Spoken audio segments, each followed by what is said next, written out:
let's make lemonade. Okay. Let's go to work. That's the signal. Go. 6. It's beautiful.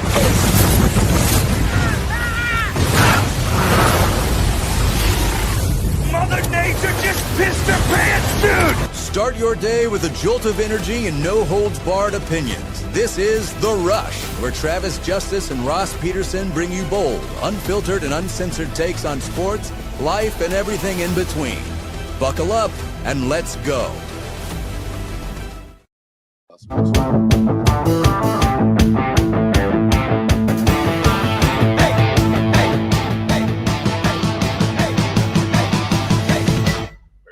Top of the morning to you. Welcome to the Rush Radio Show, powered by Willis Automotive. Good to have you along on a Monday. It is the 7th of July. For those of you listening on the audio stream at therushradio.com, on the Rush Radio Android app, or on the TuneIn app, thank you so much. Hello there, YouTubers. Good to have you along with us this morning, watching, starting your week with us. Make sure to hit that subscribe button if you haven't subscribed to the channel already. Give this video a like. Start leaving your comments in the comment section. And you can also follow us on our other social media channels. He's gone fishing. He's gone fishing, ladies and gentlemen, live from Canada via Starlink. It's the one, the only Ross Peterson. Good morning, sir. Oh, thank you, Elon Musk. I love the man. This is absolutely incredible.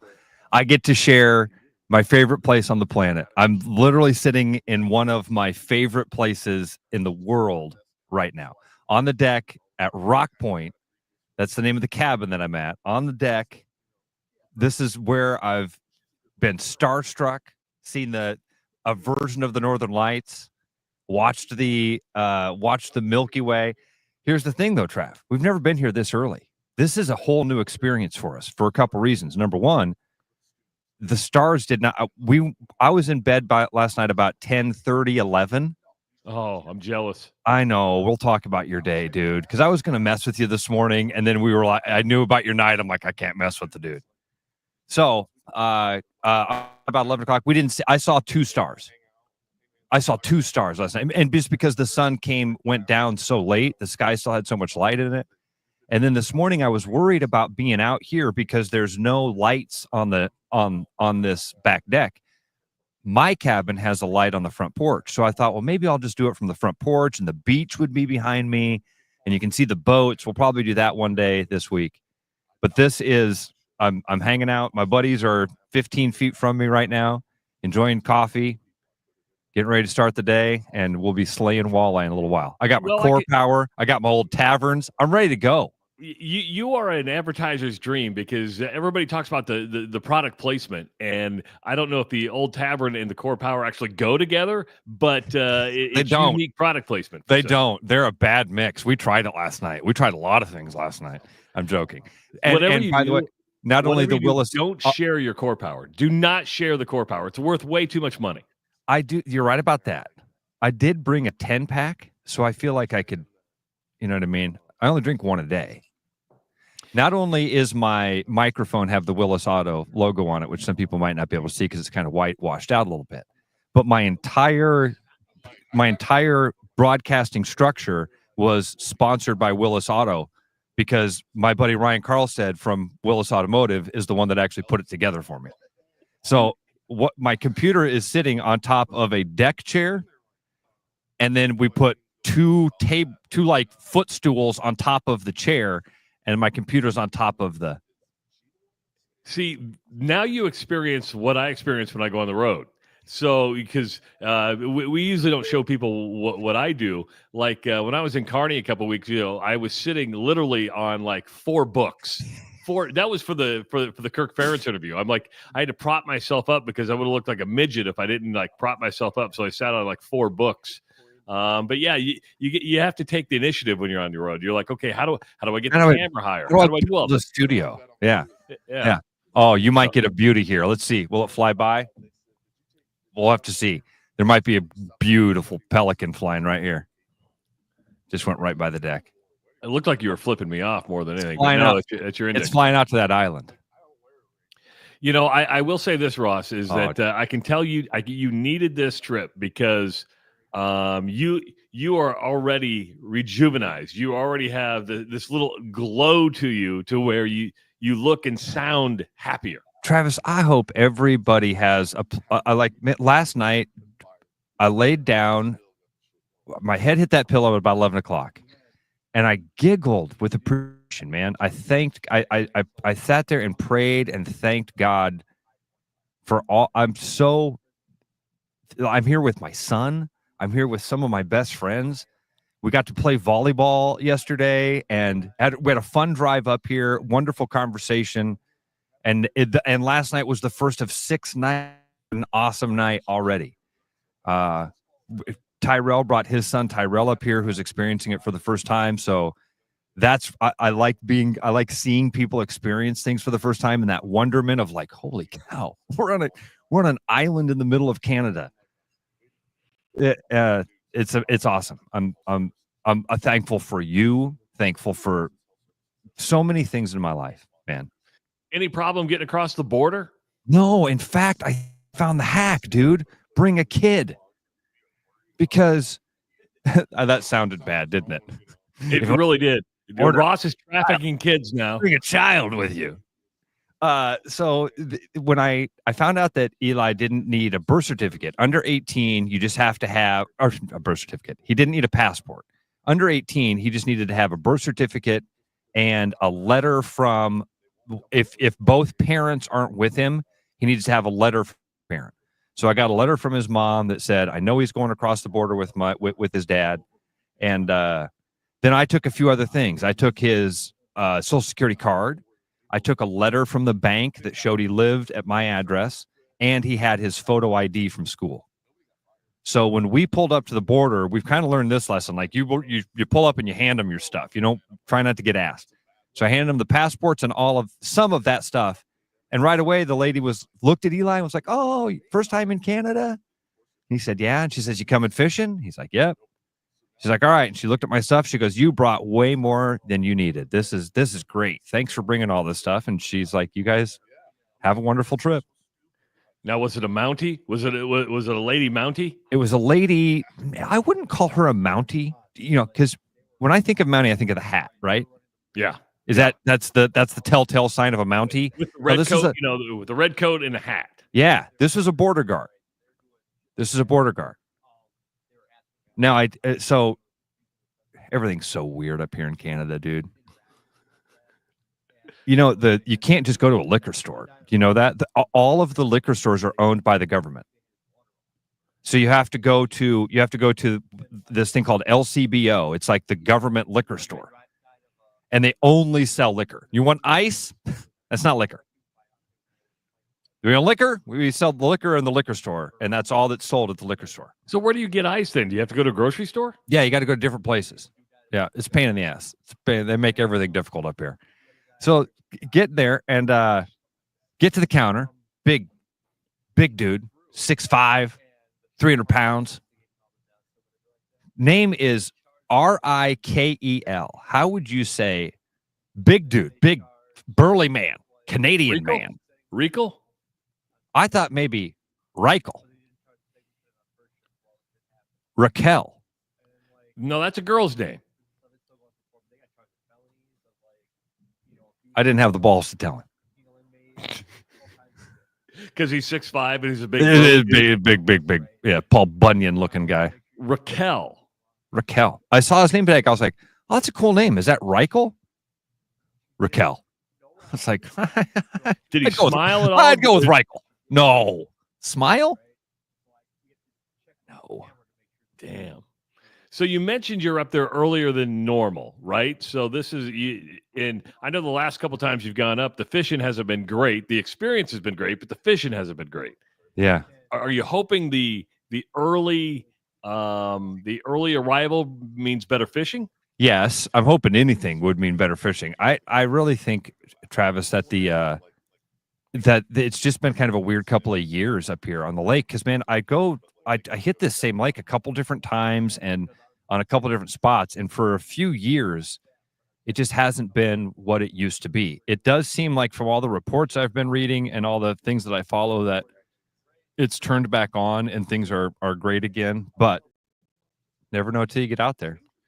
Now, because you're so far up north, what time did the sun go down? And I noticed the sun was up really early this morning because I was you popped on. I'm like, oh, it's light up there. I looked out the window; it was dark here. So it gets dark late and light early. Significantly, dude. Like significantly early. I was genuinely nervous about it because I knew we were going to have light, and I didn't think it would be this light this early in the morning.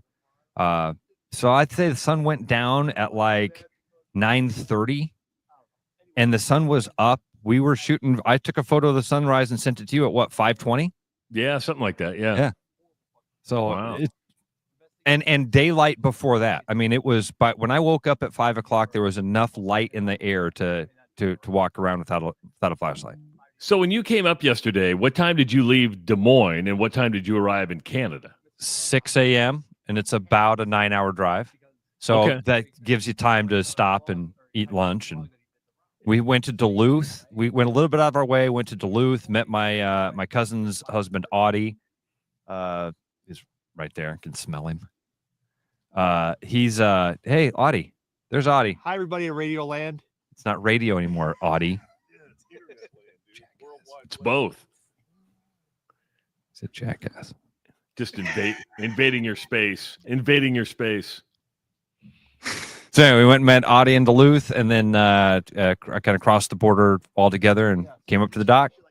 That's it. So this was supposed to be the day that we were both going to be remote location. I happened to be in the home studio. So I woke up yesterday morning in New Orleans. Okay.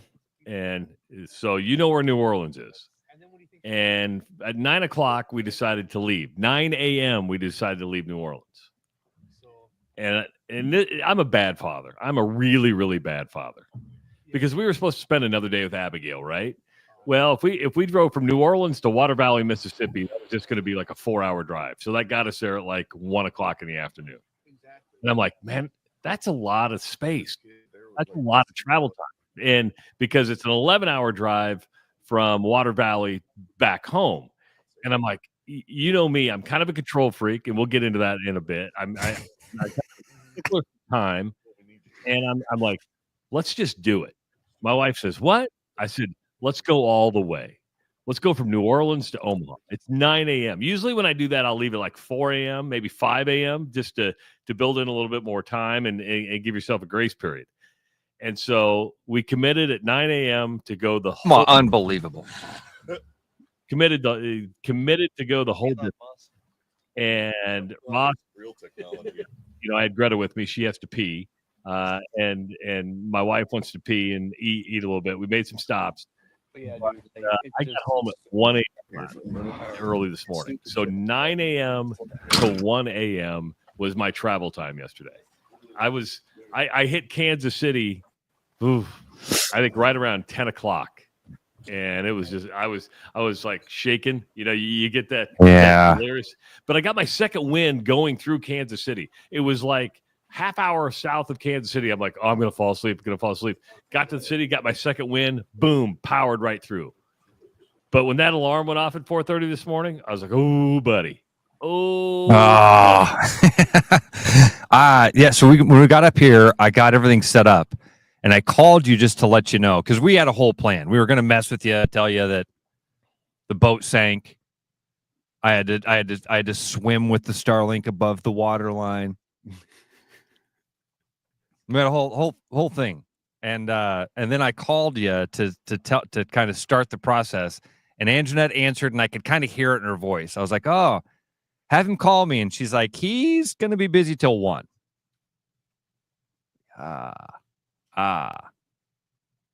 Okay. Yeah. Not the day to mess with me. Not the day to mess with me. I knew it. So we didn't mess with you, and everything worked great. Ye of little faith. You had no faith in Elon Musk. You had no faith in me. It worked out. As we were getting ready for the show, you were telling your buddies that you learned something about me yesterday talking to my wife, and that is that I'm a control freak. And I'm a worry wart. What gave that away that I'm a control freak and that I'm a worry wart? Well, I mean, there's been several indications, I guess, but the ones lately, I didn't. when you came over and dropped the Starlink off was my first indication. I'd never really seen you, I guess, in that mode of like, this is my baby. I need this to be really. And I was like, okay, yeah. And you're like, no. This is really important to me. I was like, oh. I mean, we set it up, tore it down. I said, now you set it up. Yeah. I mean, it was and then funny thing was, Trav, the exact same thing happened last night. If anybody does have Starlink, we plugged this thing in and it's at my house and last night here on the island, and instantly it connects. I mean, within a minute, you're on the internet. It's crazy. So we're like, wow, that almost seemed too easy. Let's tear it down and set it back up again and make sure it's that easy. Well, the second time we did it, it's like, okay, wait a minute. Now you're trying to figure it out. So the same exact thing happened. And just like we got a little bit nervous at the house where we were like, why isn't it working? It takes just long enough. About that 5-minute window where you're like, oh crap. Oh, it's broken. It doesn't work. Elon Musk sucks. Oh, you just have to turn it a little. Yeah, now it works. Look at that. So what was the other indication that my wife gave you that I was a control freak? I could just, I don't know. I can't pinpoint what it was last night, what the conversation was where she was like, I think it was when basically she's like, we're driving all the way. It was like 7. Yeah, because we were in Joplin, Missouri when we were just outside of Joplin, Missouri when you called. And I was zoned in. Yeah. I was at 2 and 10. I'm like, I'm not breaking stride. I said, Ross is calling, pick up the phone. Just go ahead and pick up the phone. You talk to it. You talk to Ross. I'm at 2 and 10. He's man. probably having problems with the Starlink. And he's going to call me, tell me he's not doing the show. And I'm going to be over at 1 o'clock. I don't got time for this stuff. Oh, everything's okay? Okay. Yeah, so I am a little bit of a control freak. I plan like that stuff maybe to a fault, to where it consumes me sometimes. Just consumes me. Can you hear the lapping of the lake? Can you hear the... I cannot. I can't hear the waves crashing? No. All right. So what are you fishing for today? Muskie, northern? Walleye for us. Walleye. But so Travis, we're fishing for walleye. We'll catch northern and we'll catch sauger, which are just like a walleye, like a cousin, like a small cousin of the walleye. And then we'll might catch smallmouth bass. But there were people last night up at dinner, we could hear a family talking, and they had been targeting bass yesterday and didn't get a lot of them. But our buddy Mike, who was up here fishing for muskie, he got up here yesterday, got out on the water, said he had a big follow, like about I think he had a 40-inch muskie follow, 38-inch muskie, and then he had a giant walleye, like a 30-inch walleye, follow one of his muskie baits, which is really rare. That's yeah, so about 30-inch walleye following a muskie bait's a giant fish. Okay, because we got time to kill this morning. And okay. People may not find this interesting. I'm here. Let's do it. Because I'm not a fisherman. Okay, I am not a fisherman. You probably can't even teach me to fish. Okay, when you talk muskie, when you talk northern, when you talk walleye, what type of bait are we talking about here? Because I'm still a worm with a bobber. That's what I am. I'm a worm with a bobber guy. Last time I fished, I just said, okay, here's a worm, put the bobber on, throw out my hook, and hopefully something lands. I think the guys are listening up in the cabin. If they are, guys, go get one of Mike's muskie baits for me so I can show them what a muskie bait looks like. Because it's two completely different conversations. Muskie look like a northern pike, okay? But it's a completely different hunt, completely different game. When we're fishing for walleye, Travis, we'll use shiner minnows. So they're frozen minnows. They're about 2 inches long. And you'll take the government control the bait shops up there? Dude, I don't even want to get in. I could have Gary come and sit down with you and talk to you about some of the government regulations of just being up here. So the little shiner minnows are what we'll use. You put those on a jig, which is what it's a weighted ball with a hook in it. And so you put the hook through the minnow, and then it looks like the minnow is eating the ball, and you drop that down, and then you do what's called vertically jigging, kind of like bobber fishing. Okay, the line is going straight down. Okay, you're leaning off the boat. Your line is dropped straight down, 30 feet down into the water, and the walleye sit about 6 to 8 inches off the bottom of the lake. So you just kind of go like that? Exactly. Like move your hands up and down? With one hand. Yep, you just take the pole, you drop it down until you feel the weight of that jig hit the bottom of the lake, and the line goes slack. And you pick it up about 6, 8 inches, and you just kind of do this number here. And then you'll feel a little tap, tap, tap. And then when you feel the tug, you jerk back, you set the hook, and you go, fish on! And if it's the first show, you look at your friends and you go, welcome to the show, motherfucker. All right. So I want to give you an idea. Oh, about hooked myself on live. That would have been great. That looks like a pasty. This is a bucktail. Looks like a pasty. Jesus Christ. Oh, you drop an F-bomb, and I say that looks like a pasty. You're like, oh my God, he just said that looks like a pasty. This is a bucktail. All right. Okay. So again, you get the size of it's the size of my head. Right now, this is the type of baits that Mike will be throwing, looking for those muskie. All right. Wow. He's not using a shiner minnow. So that's for those of you who are not watching. Ross has a big fish, maybe 8 inches long. Yeah, I'd say 8 inches, maybe 10, with two really large, enormous treble hooks on there. Yep, enormous, and that's what you have to catch muskie. So like two totally different things. You got that? Yep. Okay. Two totally different types of. Mike has his own gear. I mean, rod, reel, line, the entire works is completely different. When he goes to fish for walleye in the morning, he literally pulls out different rods and reels and different gear, because a muskie they're elusive. They're called the fish of 10,000 casts, where you've got to go out and chuck and chuck and chuck and chuck just to see one. When we first met Mike 15 years ago, we thought he was crazy, because we're going out and we're catching a bajillion fish, right? And we come back and we're like, dude, how was your day? And he'd get all excited and he'd go, guys, I saw fish today. What? He's like, yeah. I had 4 different times today. I had a fish follow my lure to the boat. You're excited about that? He's like, yeah. And tomorrow I'm going to catch one of them. And then, it took a long time to understand it, dude. And then you fish this water for 10 years, and all of a sudden you go muskie fishing, and you pull one of these fish off the bottom of the lake that follows it. You don't catch it. It follows back to the boat, and you see this 40-inch dinosaur monster of a fish. It's like, man, for a decade, that fish has been under me the whole time, and I didn't even know it was here. So I have another stupid question. Fire away. And for those of you listening, if I'm asking dumb questions, I'm sorry. I'm enamored by this. I'm living vicariously through Ross because I don't fish. Do you have to bring your own fishing pole to this, or are all your poles provided? Everything is provided here at Ballard's. We literally roll up with our clothes and our beer.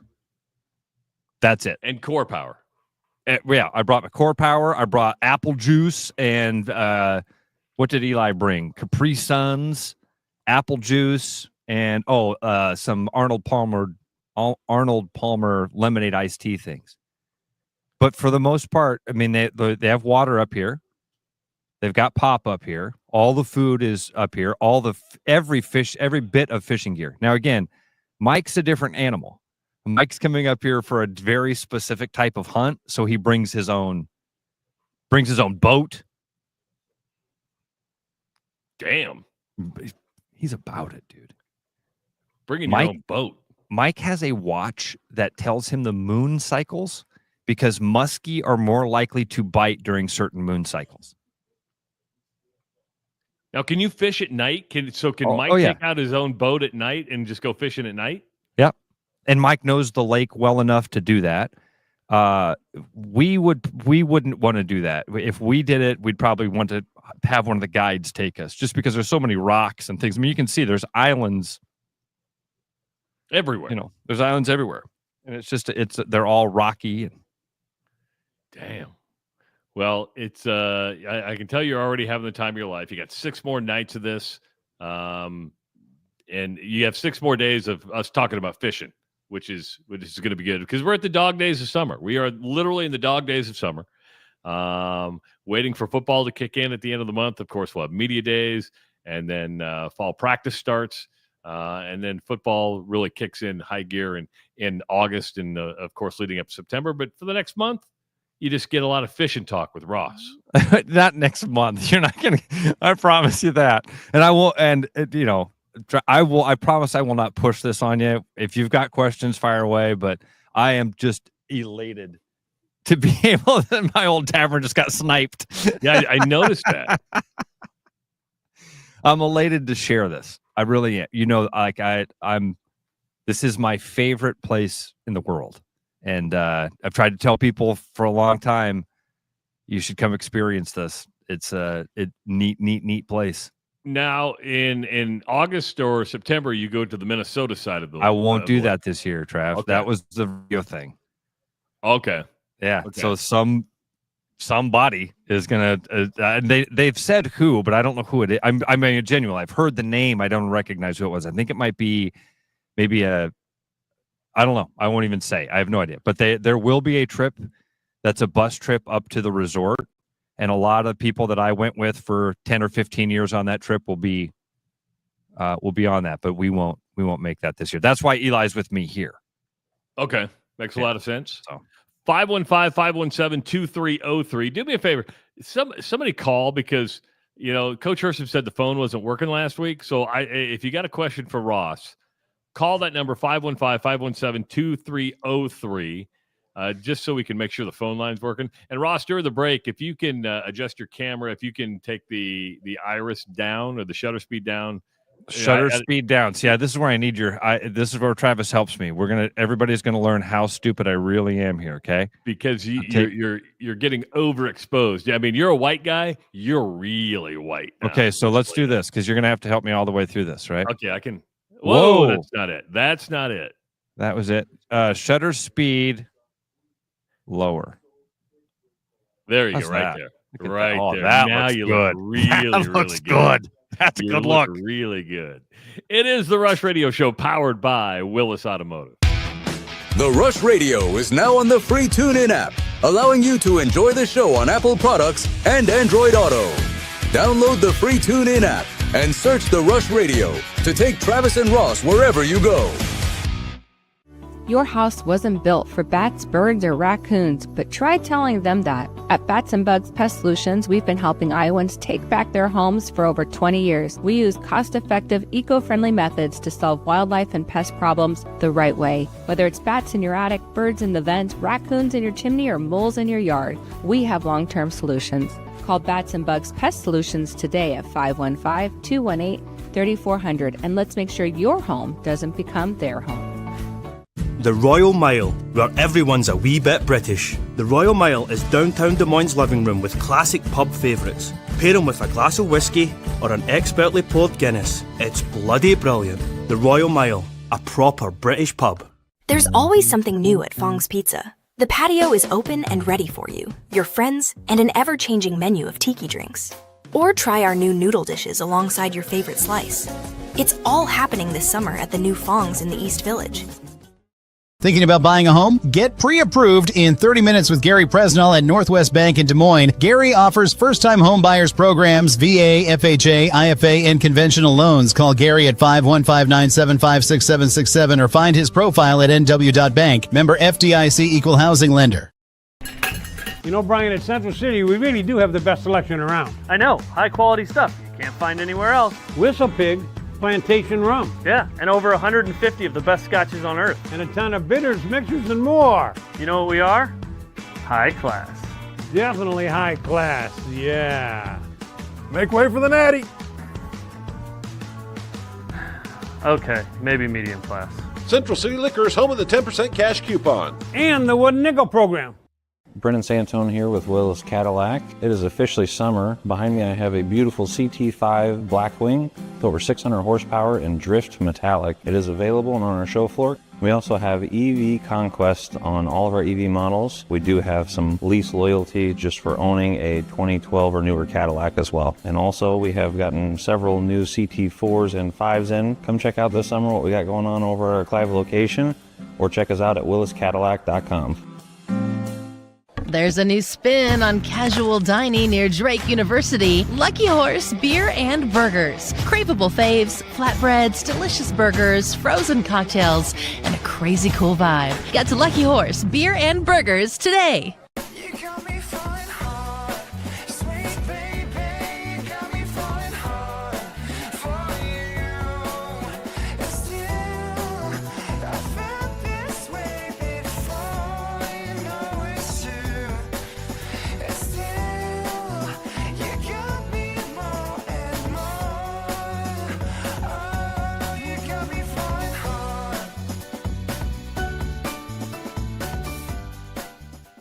The best bread is made from scratch, freshly baked with locally sourced ingredients and love. At Big Sky Bakery, we take great pride in our delicious products. We know you'll enjoy them almost as much as we enjoy baking them. Find us at the downtown Des Moines Farmers Market every Saturday. Back like a rash you thought was gone. Travis and Ross aren't contagious, but they are addictive. It's the Rush Radio Show, powered by Willis Automotive.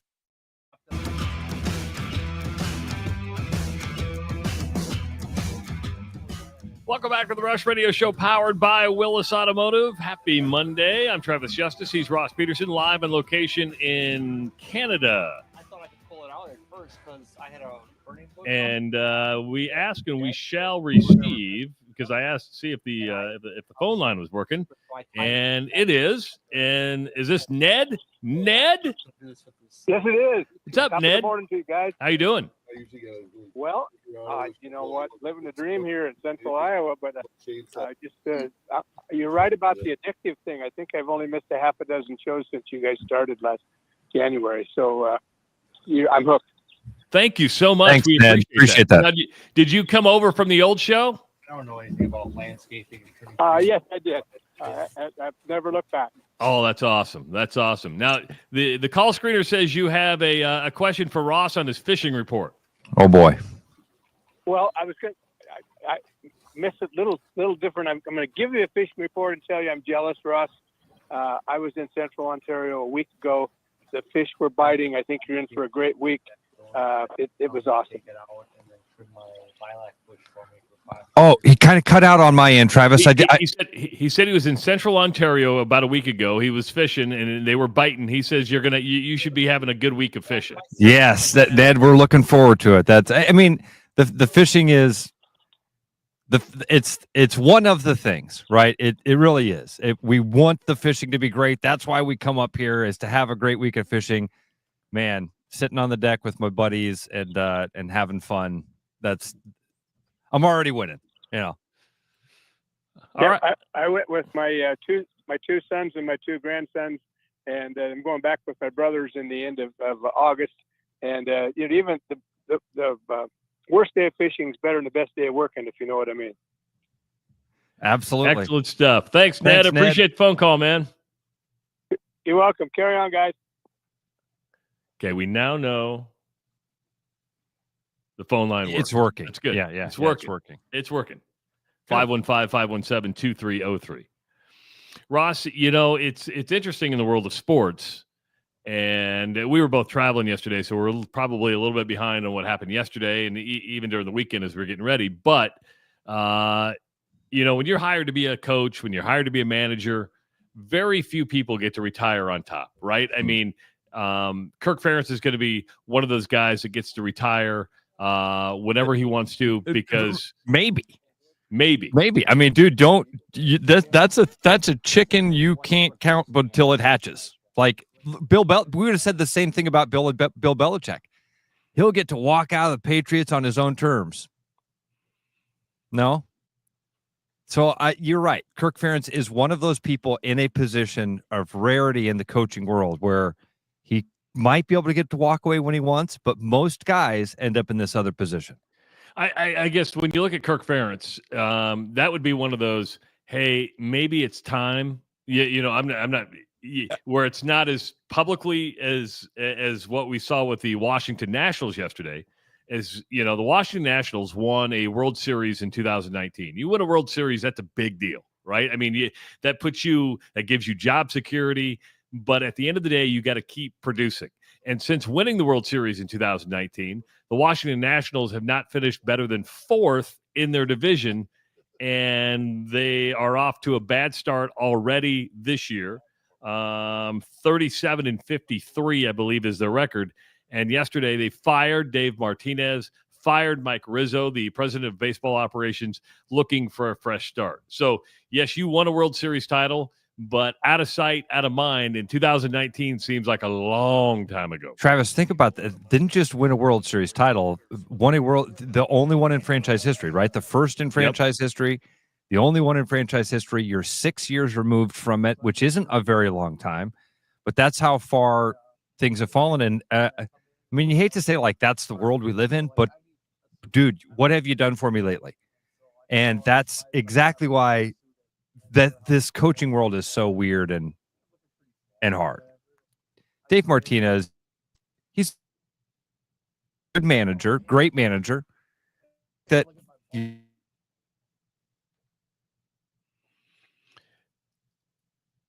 Starlink it has a little bit of a hiccup. Ross will be rejoining us shortly.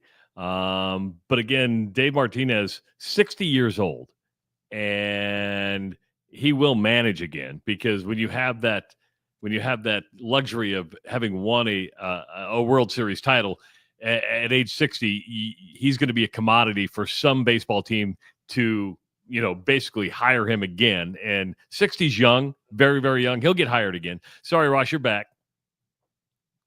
Or he was. He was back. Trevor, you there again? Yep, I got you. Okay, all right.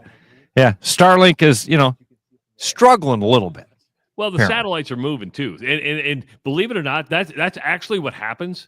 Like, do I need to readjust it? No. You should be fine. What it does is when they go out of sight, it has to find new ones, and then it finds them as they go across the sky. So you're fine. There'll always be a little bit of lag time there, so don't worry about it. Okay. All right.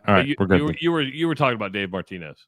Yeah, and I think that to your point there, somebody is going to find a spot for Dave Martinez. He's still a great baseball brain.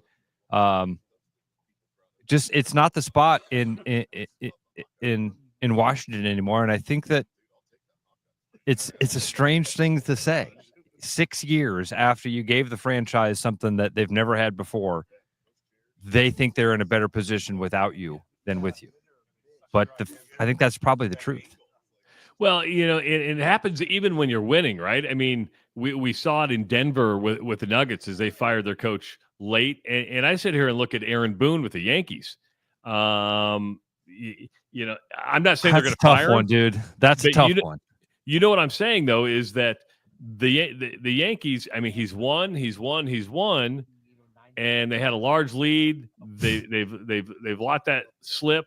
It's one of those things where sometimes just a fresh start is what a lot of franchises look for. Aaron Boone hasn't had the success Dave Martinez has had. Aaron Boone had higher expectations than Dave Martinez had. I shouldn't say Aaron Boone hasn't had the success. That's not. They haven't won a World Series, but they've been a consistent powerhouse. They've been a perennial playoff team with Aaron Boone. But Aaron Boone's a great example. Has Aaron Boone done enough? Are Yankee fans content with Aaron Boone? Is Aaron Boone the guy that's going to win a World Series with the Yankees? I'm standing on the deck with one right now who has said for a long time, I don't think Aaron Boone's the guy. And I think a lot of Yankee fans are in that camp. I'm not necessarily there yet. I still think I fall into that stupid trap, Travis, of, well, who are you going to get? Who's better? There's people out there, and maybe Dave Martinez is the guy. Look at Joe Torre. Joe Torre was not a great manager with the Braves and the Cardinals. Not a great manager. Man, you give him the resources of the Steinbrenners, and all of a sudden, you've got a dynasty. maybe there is somebody else that's supposed to take this team to where they want to be.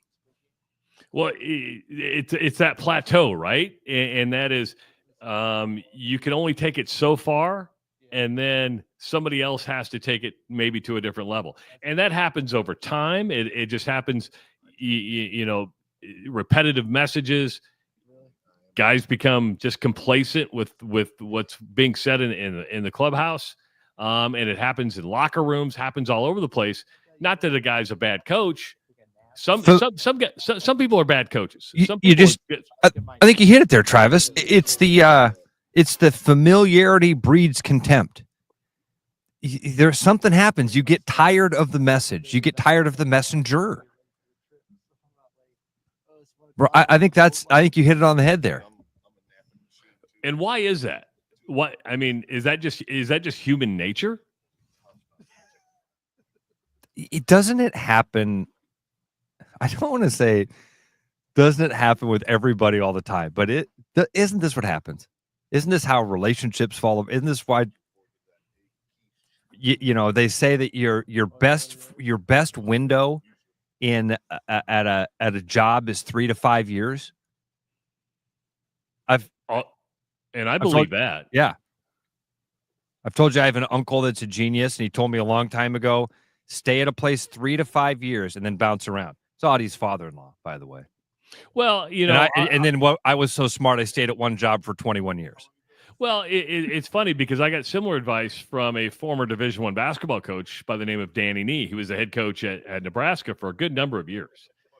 And we were just sitting around talking after a news conference one day, and we were just talking about jobs and stuff. He goes, you know, the hard part is you should really leave in the college coaching profession. If you're having success, you should leave about after 7 years. And I said, well, why is that? He goes, well, because you start to get the itch, and then fans actually start getting sick of you. Meaning, if you've taken it to a certain level, no matter what, you have to maintain that level or exceed that level. And if you maintain, that's not good enough. They want to see improvement each and every year. So if you win one game in the NCAA tournament, you better win 2 games. And once you win 2 games, you better win 3 games. Once you win 3 games, you better get, you know, to the Elite 8. And that's hard to feed the beast all the time. Yeah. Now, in a case like Martinez, you win the World Series in 2019. I don't know if fans are expecting a World Series title every single year, but they're expecting you to be in the playoffs, expecting you to compete for division titles. And once you don't do that, and you're sitting there going this year, okay, you're 37 and 53, you're not going to make the playoffs again. It's time for a change. And that's the coaching profession. We make fun of these guys for making a boatload of money, and they make a lot of money. But there's also a lot of pressure. There's also no security with it whatsoever. The family thing is the thing that when you get to know these guys, Travis, you're right. Nobody's feeling sorry for them. Nobody's feeling sorry, but you also get to know the assistants and all of these people that are in the staff that aren't making the life-changing amounts of money, who are still living that lifestyle.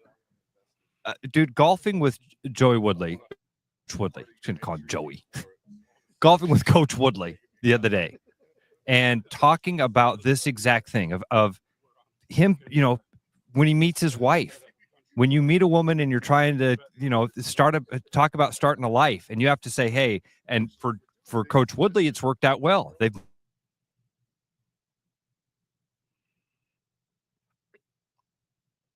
Ross has frozen again.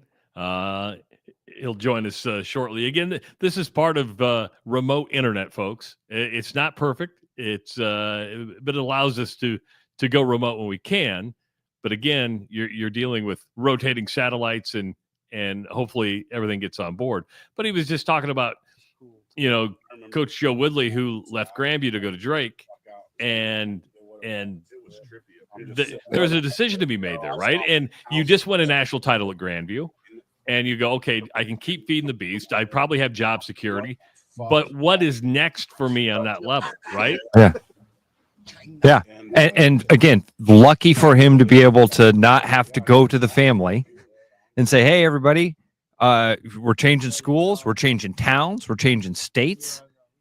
We're changing cultures, all in the name of dad got a job.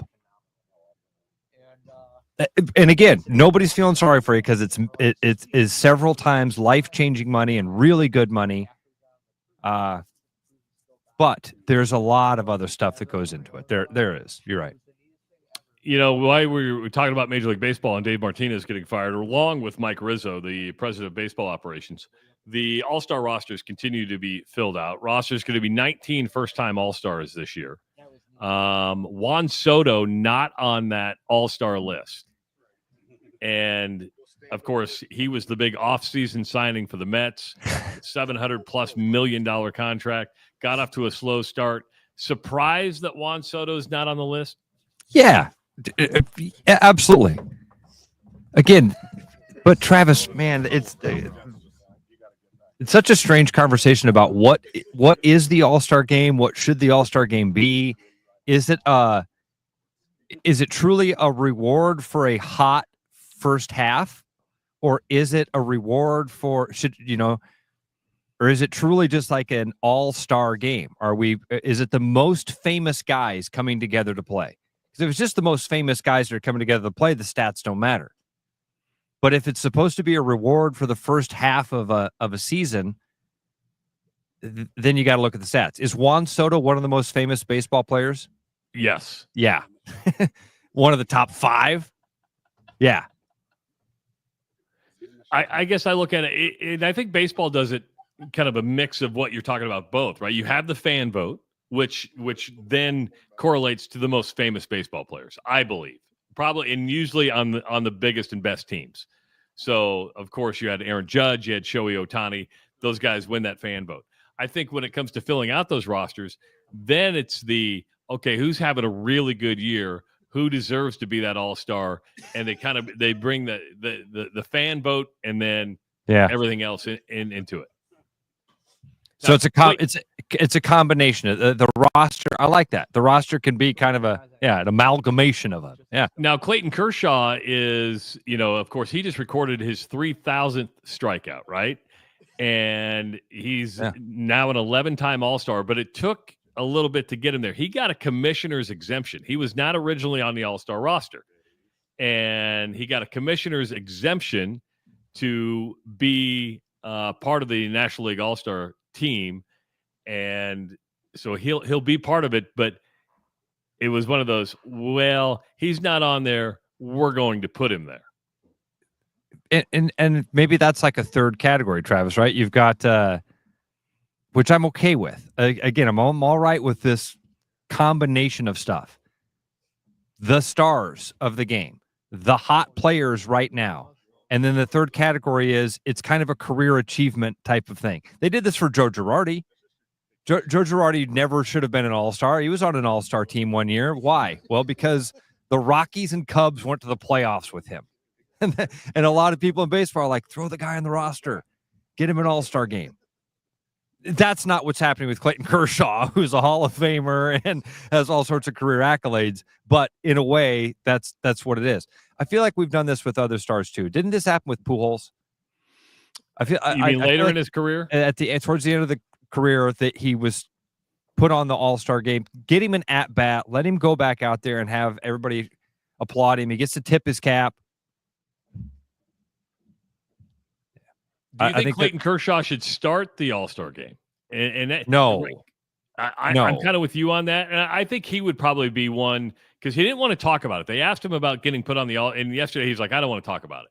Because sometimes when you don't earn it, when you're not selected and you have to get that exemption from the commissioner, you kind of feel like, oh, man, I'm taking somebody's roster spot, or, I wish I would have got it a different way. Of course, he got the 3,000 strikeout, but they're like, okay, does Clayton Kershaw start when Paul Skeens, record-wise, but from everything else, is just dominant in the National League? It absolutely needs to be Paul Skeens for all the reasons. Starting the All-Star game is a different thing than the career acknowledgement, putting you on the roster. Starting an All-Star game means you are the best pitcher in the league, and that's Paul Skeens. He fits every one of the categories. Yes. He fits all the categories. He's the star. He's the hottest player. This is an acknowledgement of that. Got a hot wife, as everybody likes to point out. Girlfriend. So there's still a shot. No, you have zero shot. Who said Zero I didn't shot mean me? I didn't mean me. I didn't think I had a shot. Mick just said, hey, I ordered $200 worth of Rush gear over the weekend. It's already shipped. Great turnaround. It's funny because I get to see what orders are made. I don't get to see who ordered. It's the only downside because I'd like to know who ordered just to thank people, right? But I got on this morning and somebody had ordered 5 T-shirts, 5 stickers, and 1 hoodie. And that obviously was Mick. You knew it was Mick. You saw that. You're like, Mick has been active. I had a notion that it might have been Mick, but Mick was in some 4th of July parades over the weekend. I don't know if you saw these, Ross. He had the rubber ducky, and then he was flying the Rush flag wearing his Rush gear at said parade. And I'm like, that guy represents. I wish there was something more we could do for I Mick. do too. Yeah, agreed. But if you want Rush gear, just go to therushladio.com. That's therushladio.com, and then click on the merch tab. We'll have some new designs up hopefully next week. I've got a couple ideas that I want to throw out there. Maybe we'll try to do like one new design a month. Right now, it's just the basic, the Rush with Travis and Ross design. You get yourself a shirt. You get yourself a coffee mug. Get yourself a sticker. Get yourself a hoodie. Get yourself a throw pillow. If you want to sleep with Travis and Ross every single night, as I talk about myself in the third person, go ahead and get that throw pillow and sleep with us every night. Alan had a great idea. My buddy Alan had a wonderful idea last week. Okay. We take the Rush logo and we turn it to say we'd have to change the T, but we could keep the R. We could keep the exact same font, and it could say, "You're rude." I like it. We can work on that. There's a number of ideas out there. The one that I'm thinking about is just kind of our logo up here and says, "Let's make lemonade." I like it. That'd be a good one. Another one just says, "It's 25." That's a good one. We're stealing right from Central City Liquors, but I think that's okay. What was the early in the? We could do. I ain't stupid. I'm just learning. Well, we could do that. Yeah. We got to buy. There's always stuff. Yes. Always looking for ideas. So yeah, if you want your Rush Radio gear, just go to therushladio.com, click on the merch tab, and you're off and running. And as Mick said, it turns around fairly quickly. He ordered over the weekend. It's already been shipped, and they're probably wondering at Dashery, like, who's this Rush guys? These guys are selling gear, which is what I like. And by the way, Ross and I haven't decided yet, but we have committed that 15% of the sales of our merch will go to a local nonprofit. We haven't decided what nonprofit that's going to be. Oh, we didn't? Or we've talked about it. Do we want to go with that? I'm okay with it. Okay. What's the name of it again? Well, because I got it confused. It's been a couple things. So, and I don't blame you because it's Can Play. Okay. This is the group that we've done wheelchair basketball with for several years. I haven't even reached out to them to tell them that we were planning on doing this yet. So maybe Jack or Melissa are listening right now, or somebody with that organization is. This is our friend Mindy Toyne. Because last year I played on the Bacon Boat team with Brooks Reynolds and the Bacon Fest team. So this is a wonderful organization. We've helped them out for a long time with the other group, and now we can start to do it here as well. So there you go. It is 15% of our merch sales going to go to Can Play, and that really helps everybody play sports who may not be able to play sports because of some disabilities, and virtually guarantees that Ross will be in a wheelchair again playing basketball coming up this fall or this spring. So that's what we like. Again, therushladio.com. Click on the merch tab. Get yourself a shirt, a hat, pillow, coffee mug, and start representing, and more designs to come. Coming up in hour number 2, Ross. I watched a documentary over the weekend. Which one? Down in New Orleans with Mary watching, and because why do women want to shop at TJ Maxx all the time? You know, I go to New Orleans, the greatest city on the face of the planet, and that's according to me. And I spent most of my time at a TJ Maxx and a Home Goods. Why is that? I know. No, you could do that in Des Moines, right? That's what I'm walking around going, what am I doing? I could be having hurricanes in the French Quarter. I could be eating oysters. I could be eating crawfish.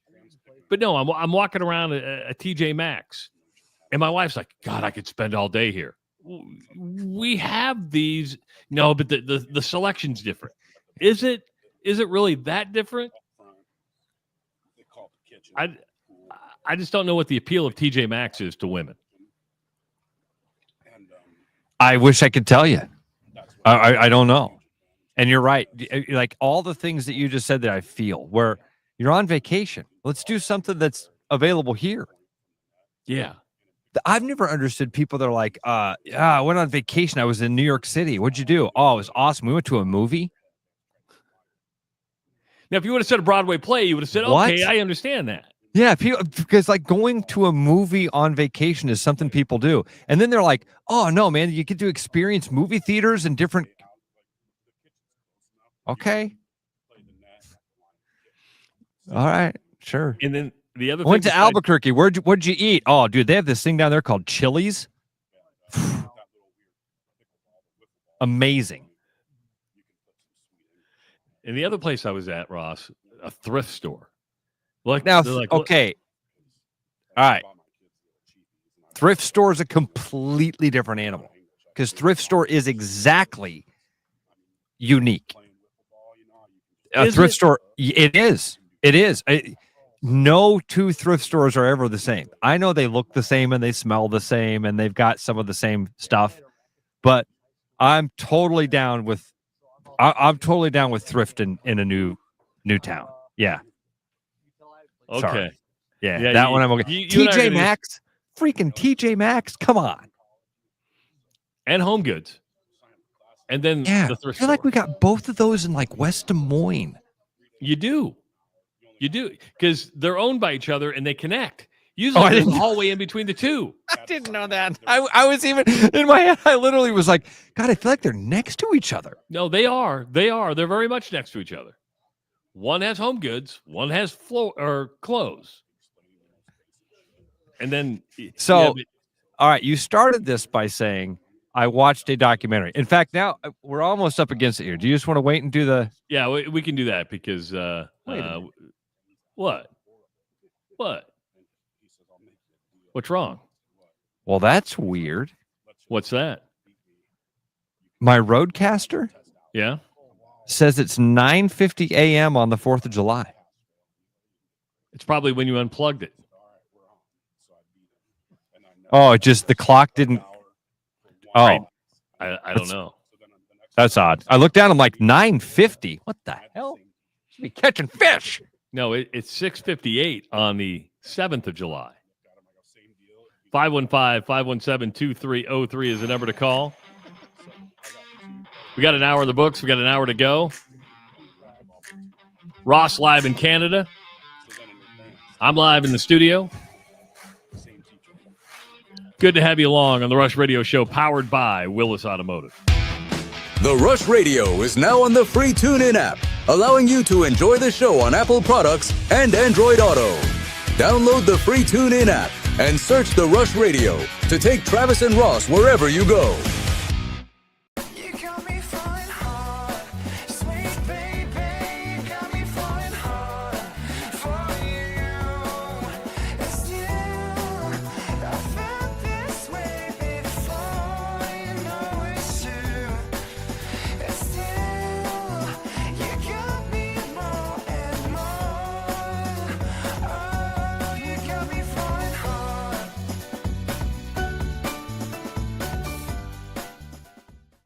Your house wasn't built for bats, birds, or raccoons, but try telling them that. At Bats and Bugs Pest Solutions, we've been helping Iowans take back their homes for over 20 years. We use cost-effective, eco-friendly methods to solve wildlife and pest problems the right way. Whether it's bats in your attic, birds in the vent, raccoons in your chimney, or moles in your yard, we have long-term solutions.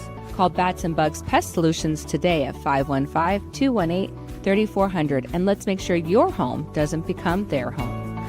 Hey everybody, Mason Miller, sales manager out here at Willis Infinity. We have some great stuff going on this month. Right now you can get $4,000 off a brand new QX80, 2.9% out to 60 months. On top of that, QX60s are doing 1.9 clear out to 60 months, 2.9 at 72, and even an incentivized rate at 4.9 at 84 months. For more information, come see us in our showroom or visit us online at willisinfinity.com.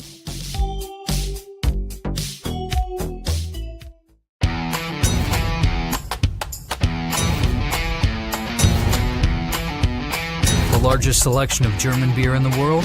You'll find it at the Hessen House. From Doppelbocks to Oktoberfest to Hefeweizens and Dunkels, there's no passport needed for the deliciously different beer and food at the Hessen House.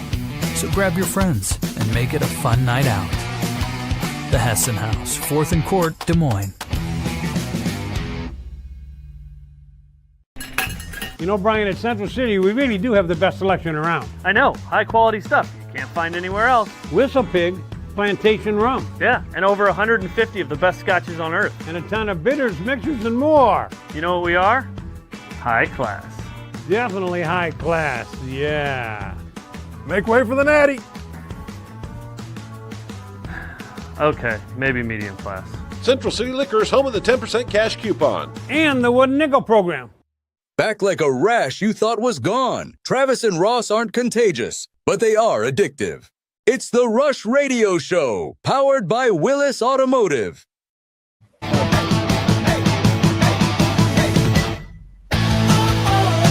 Hour number 2 of the Rush Radio Show, powered by Willis Automotive. Thank you so much for taking the time to tune in this morning. If you're listening on the audio stream at therushradio.com, on the Rush Radio Android app, or on the TuneIn app, thank you for bringing us into your car or wherever you're listening. If you're listening or watching on YouTube, give this channel a subscription, give the video a like, start leaving your comments in the comments section. And, of course, you can always follow us on X, Facebook, and Instagram. If you're just joining the show, Ross Peterson happens to be in Canada. He's on his fishing trip, looking good, looking relaxed. He's got that blue water behind him just flowing. It's a picturesque morning in Canada. Picturesque. It's it's going to be a banger day. This is going to be an elite day.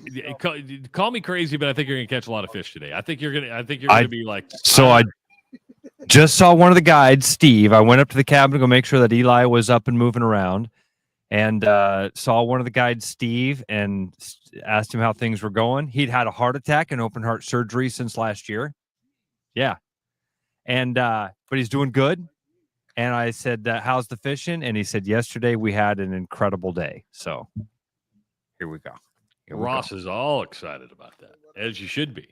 All right, so I watched a documentary over the weekend, and have you on Netflix? They have this series called Trainwreck.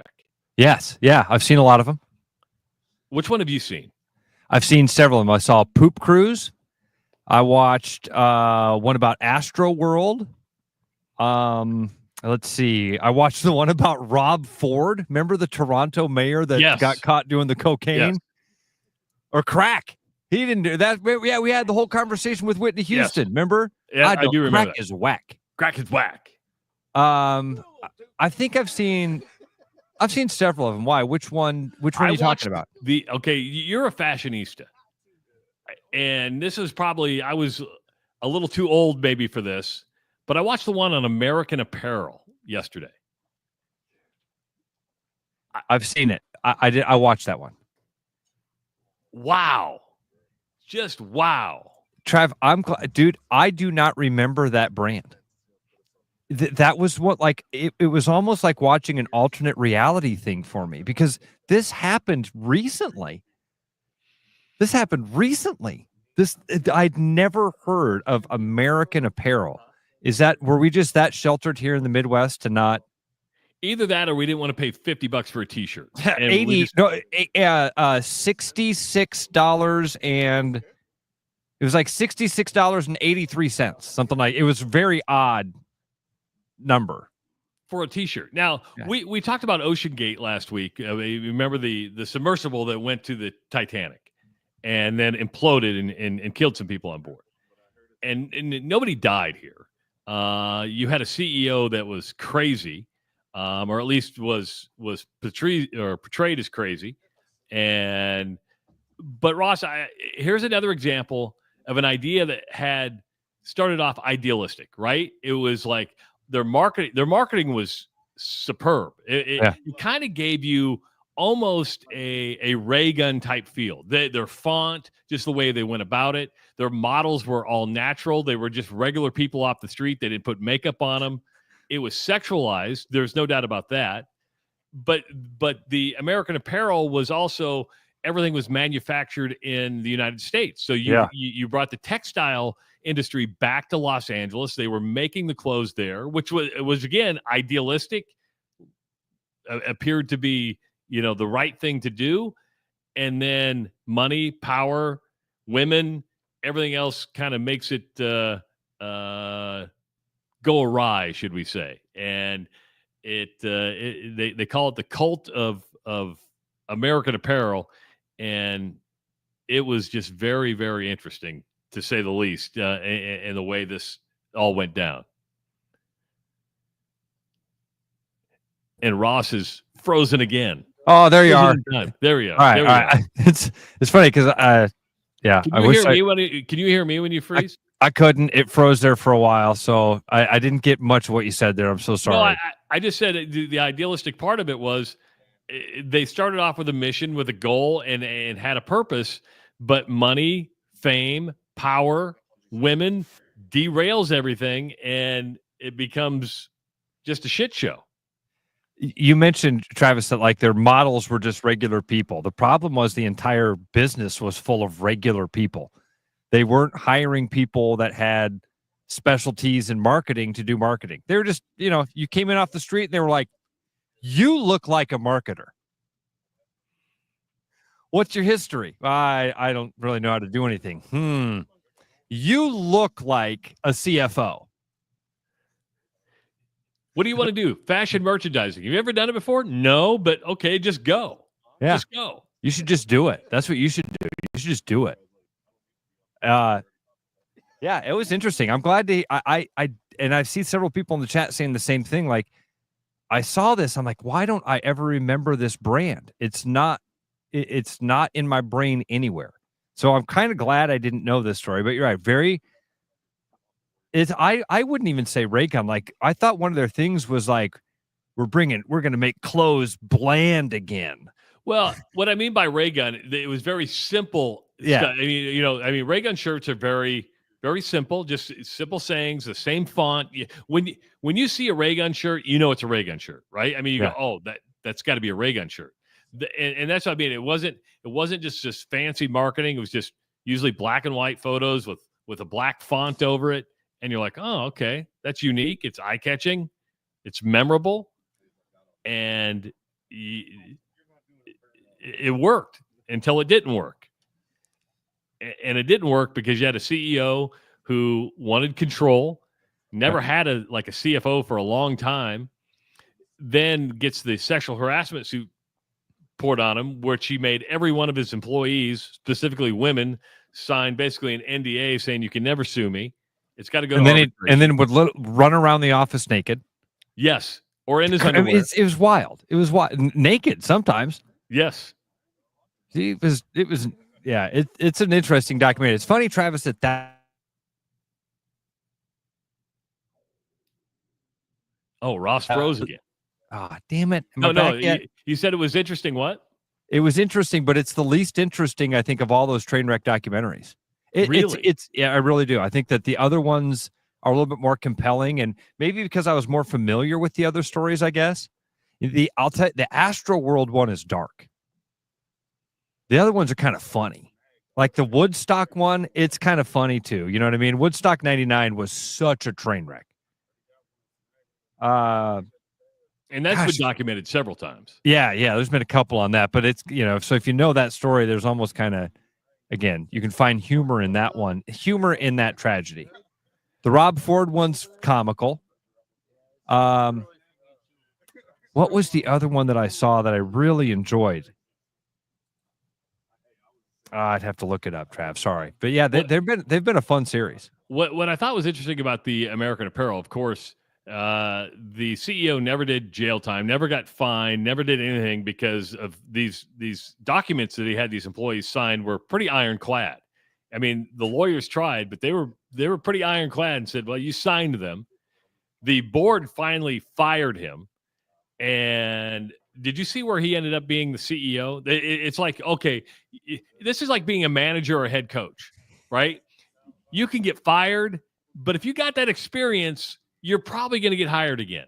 And even if you did something somewhat non-politically correct or a little shady, people are like, oh, maybe he learned from his mistakes.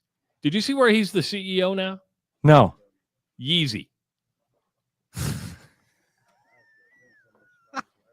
No, okay. I don't want to assume anything.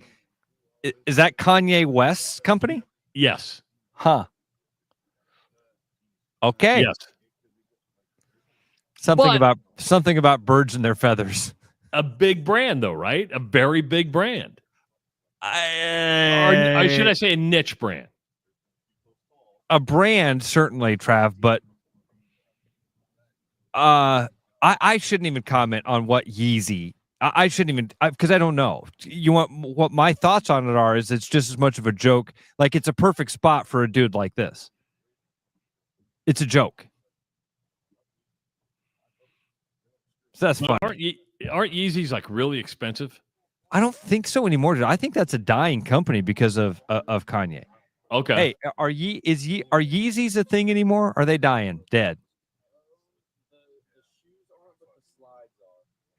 Okay, the shoes are not popular, but the slides are. Oh. Okay.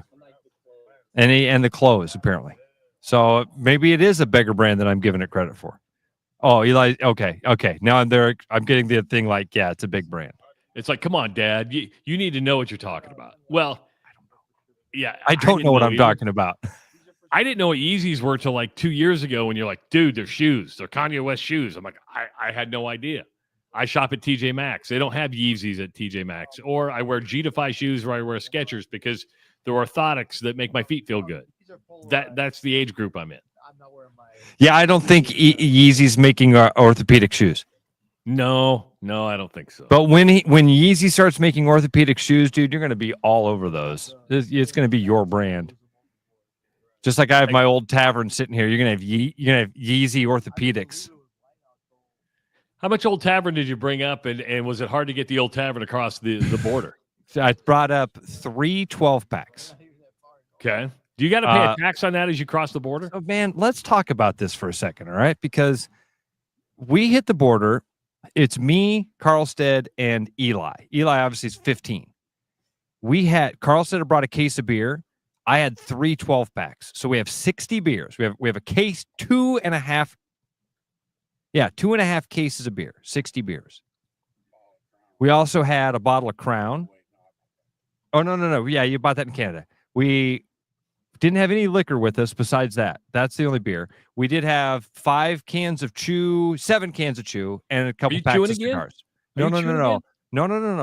One of the guys, Carl said, had a couple cans of Chew, and I bring a log of Chew as a tip for one of the guides. Okay.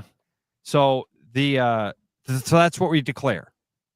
But again, like I told you, I think Eli was the magic sauce, man, because the lady, I rolled down the window, and once she started talking to Eli, she was a buttercup. She was like, oh, hi. And so we declared everything, and she's like, all right, you guys go ahead and drive through. So now our boys are behind us, right? It's Dusty and Tyrell and Rex. Tyrell and Tyrell Jr. They call as they buzz through, and they're like, oh, man, we had to pay a hefty fine. Like, what? Like, yeah, we had to pay like a $53 fine because it turns out each adult is only supposed to have either a case of beer or a handle of like a 750 milliliter of liquor or tobacco. And they had all three. So they had to pay a $53 duty fee. So hold on. You can only bring a case of beer or a fifth of liquor or a log of chew. Let's just say that there are regulations on how much stuff you can take across the border. And it seems like it might vary based on, if you have got a good looking teenager in the backseat or not. I was going to say, look at it this way. You just told Eli you're coming up. Well, he's not going to stay young forever. So next is going to be Audrey. Yeah. Audrey, I know you don't fish. We'll bring you the iPad and you just play games. And we're going to tell the border guard that you're going fishing for the very first time. And you're going to go right on through. Yeah. You declare any weed? Oh, so dude, you're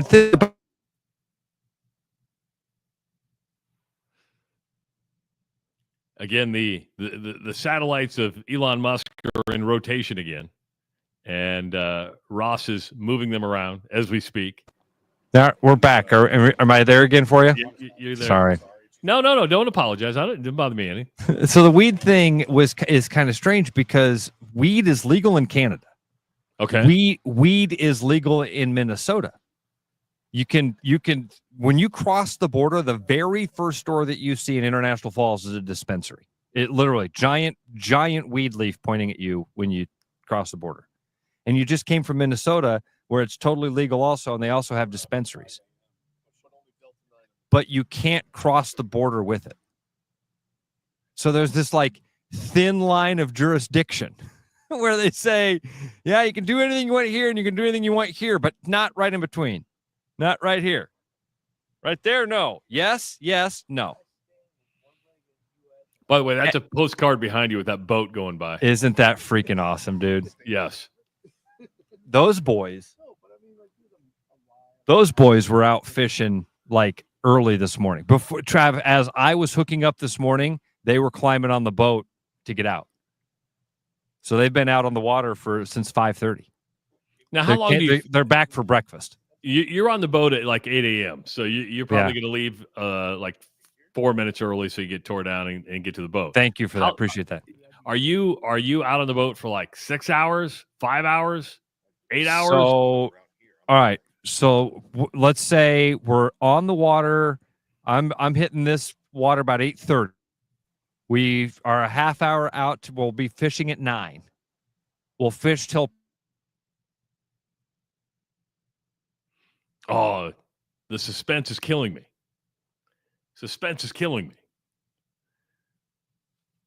As the satellites rotate, as the world turns. 515-517-2303 is the number to call. If you there, no, that's fine. Back. So 6 hours. We'll fish for about 6 hours. Fish for 3 hours in the morning, have a nice shore lunch, fish for about 3 hours in the afternoon, and then come back here and enjoy some Old Tavern beverages. Nice. That's a good day. Cowboys, we were talking about weed earlier. Cowboys, of course, a couple months ago signed Cavante Turpin to a 3-year, $18 million contract. Highest paid special teams player in the National Football League. He's also a wide receiver for the Cowboys, but he had a great year returning kicks, and that's why he was rewarded. Ross, he was passed up. He comes out of TCU. He was passed up in the draft because of off the field issues, character issues. Went through the European League, went through the USFL, and worked his way up to become a prominent Cowboy, even though they were taking chances on him. But they thought, okay, this guy has righted the ship, should we say. Last night, arrested on weapons and marijuana charges. Dysentery. Do you ever wonder? I'm always shocked, and I don't know why I am, that people who make a lot of money, have the world at their feet, continue to make mistakes like this. Now he's charged and he's been arrested. But why does this happen? And people are probably going, Trav, you're an idiot. Maybe it's because I don't own a gun. I don't do drugs. But but you have a 3-year, $18 million contract. You're like, I've got the world. I've done everything I wanted to set out to accomplish. I just got to stay out of trouble. How come it's hard to stay out of trouble for some people? I'm generally. I think it's a fair. I love it. This is a very fair conversation, Travis, and your wonder about it. You're right, man. You're not a gun guy. You don't own any guns. You've never really done drugs. I mean, you've taken some gummies. So this world all of this is so foreign, and you're like, these are all bad decisions, and this is what every person does. This is just projecting. What we do is we take our experiences in life and we go, man, if I were in that person's position right now, if we swapped places, there's no way I'd be caught with drugs and a gun, right? But if you've grown up in a world where drugs are prevalent, guns are prevalent, guns are a necessary part of your life because you feel attacked, you know that you've got cash, you know you've got jewelry, you feel like people could come after you, or you've had I don't know. Here's what I know. They're bad decisions. There's no doubt about that. It's a person who's made who's had a completely different experience through life, right? So why would they have guns? Well, wait a minute. That's a constitutional right. Isn't he an American citizen? Can't he have a gun with him? Well, why has he got guns and weed? I mean, yeah, I like to party. You know, there's a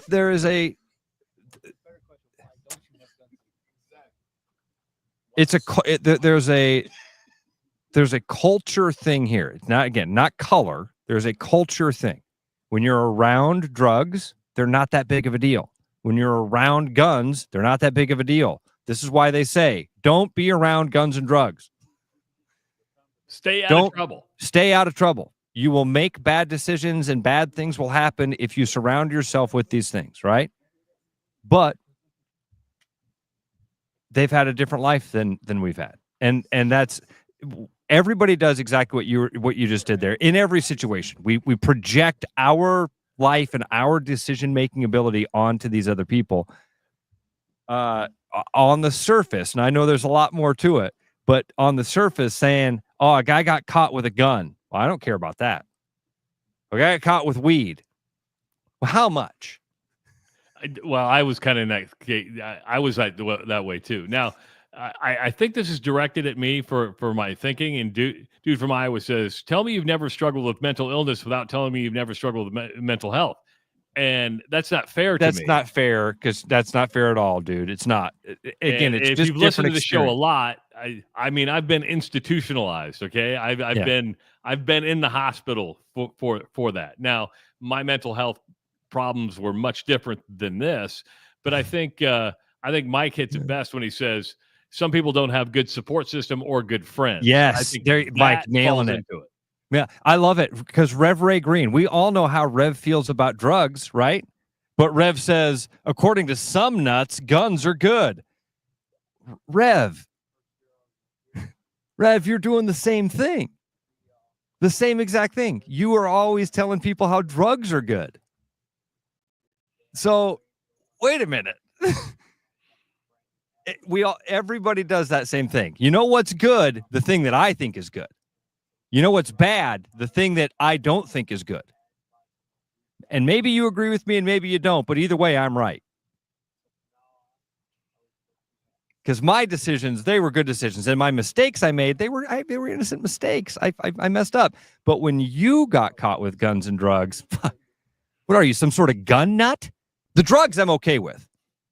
That's what Rev would say, right? The drugs, totally okay with. But guns?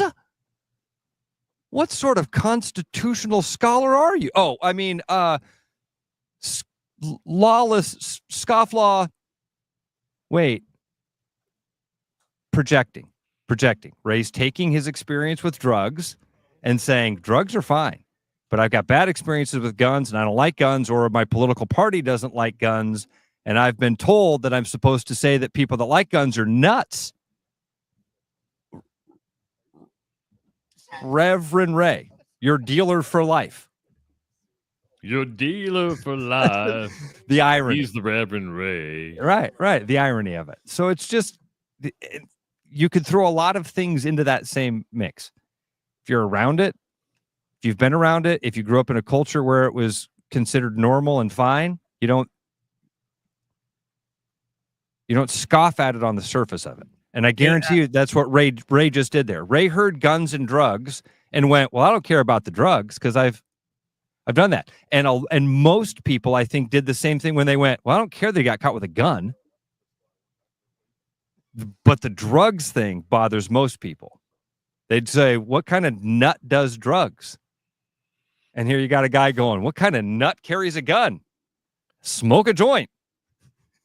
I guess I look at it in two ways. Is the intent? What was your intent with both? What and I was kind of like you, Ross. Well, how much? Yeah. If it's a dime bag, I don't care. And if the intent with the gun, so let me ask. I'll just turn the question around. I guess when you say you want to know the intent, what would you want to hear him say if you were able to talk to Turpin and say, what was your intent with the gun? What would be a reasonable answer for you? I carry. I mean, a reasonable one is in Texas, concealed carry is legal. There you go. What if the answer is it's legal, or what if the answer is self-defense? Then I'm okay with that. Okay, so we've excused half of it. And that's weed, the weed I don't care about unless there's a lot of it. You plan out your it's intent to deliver. What I mean. Yeah, but again, if it's Van Morris type weed where you've got a trunk full of it, then and again, I think there's even a fine line with the gun. I think I would want to know not only what was your intent is an easy one. Intent is it's legal, self-defense. What kind of gun? How many guns? What? Right? If it's a handgun that you had concealed or something like that, changes the story than if it's at a trunk full of AKs. And if a police officer comes and say, "Hey, do you have any weapons?" and you didn't if you say no and they find them, that changes the story too, right? Because you're supposed to say, "Yeah, I've got a concealed carry permit." And I don't even know if you need a permit in Texas, but if they say, "Hey, are you carrying any guns?" and you say no and they find one, that changes the deal. But again, it's just one of those things where you get this massive contract, and we do put ourselves in that chair going, oh, I wouldn't jeopardize that at all. I wouldn't. There's no way, man. There's no way I'd do anything to 3 years, $18 million to return some kicks. I'm not going to screw that up. 515-517-2303. Ross is on the lake. He's gone fishing. I can't drink beer as early as you can in the morning, though, buddy. Can't do it. I'm not drinking that beer. And your buddy Ryan was smoking a cigar this morning. Oh, yeah, a cigar this early in the morning. Can't do that. He was smoking a cigar when he was talking to you at like 5:30. Yes, I was like, oh, dude, it's vacation. It's the boys' fishing trip. You crack. You know what? There it is. He's cracking it. Ross has cracked his first beer at 7:28 in the morning. It is the Rush Radio Show powered by Willis Automotive. I'm loving these wooden nickels, Brian. Yeah, I suppose everyone is catching on. Just spend $20 to get a wooden nickel. It's $25. Collect 10 and add up the savings on your next purchase. Some of these are worth $5. That could be huge. I know, right? That's why you have to spend $20. Because it's I can't 25. drink beer that early in the morning, Collect 10. It's like money back to you. Spend 20, you get another wooden nickel. It's 25. Collect 10 and add up the savings. It's huge. Central City Liquors, home of the 10% cash coupon. And the wooden nickel program. It's huge. Hi, I'm John Linares, sales manager here at Willis Lexus, and it is summertime, and it's time to roll down the windows and enjoy that nice weather. For the first time in a long time, we have TX available in stock, and we are taking $1,500 off in stock models. And speaking of cash off, we've got $2,000 of lease cash on all ES models, and if you're looking to finance, we have rates as low as 3.79 on popular models like RX, NX, IS, and ES. I invite you to stop in and take a new one for a drive, or visit us online at willislexus.com.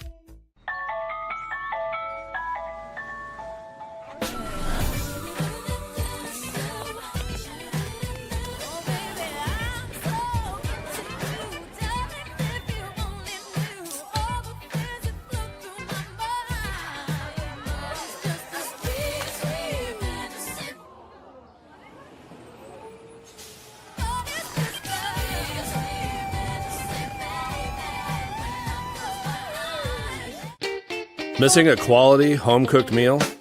You know, the kind Mom used to make? Lucky for you, we found her recipe book. Welcome to the High Life. Welcome to the Champagne of Bars.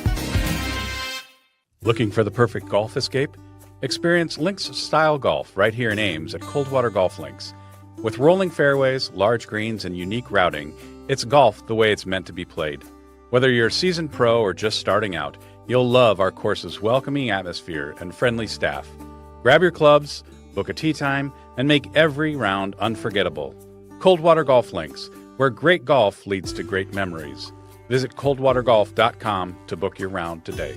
Hi, I'm Sean McFarland, Service Manager at Mini of Des Moines. School is out and summer is here. Before you hit the road for your motoring adventures, visit us for your oil changes, get your AC checked out, or make sure your tires are roadworthy. Give us a call to schedule or visit us online at miniofdesmoines.com. Back to the Rush. Strong opinions, weak filters, and just enough sense to stay on the air. It's the Rush Radio Show, powered by Willis Automotive.